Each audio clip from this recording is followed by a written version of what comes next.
তুমি কি ভেবেছ এত কষ্ট পাওয়ার পরেও ঈশ্বর তোমাকে কেন বাঁচিয়ে রেখেছেন?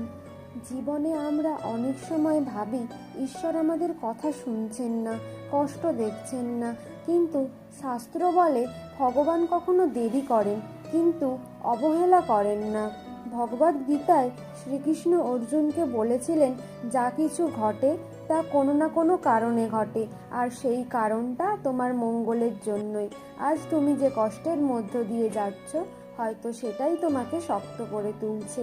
একটা বীজকে যদি মাটির নিচে চাপা না দেওয়া হয়, তাহলে সে কখনো গাছ হয়ে উঠতে পারে না। ঠিক তেমনই তোমার জীবনের অন্ধকার সময়গুলো তোমাকে তৈরি করছে। আমরা মানুষরা সব কিছু এখনই চাই, কিন্তু ঈশ্বর সময় নিয়ে কাজ করেন। তিনি জানেন কখন তোমাকে ভাঙতে হবে, কখন তোমাকে গড়তে হবে। তাই জীবনে যখন কষ্ট আসে, ভেঙে পড়ো না। নিজেকে বলো, এটা আমার শেষ নয়, এটা আমার প্রস্তুতি। ভিডিওটি ভালো লাগলে লাইক করুন এবং আপনজনকে শেয়ার করুন। পরবর্তী ভিডিও দেখতে চ্যানেলটি সাবস্ক্রাইব করুন।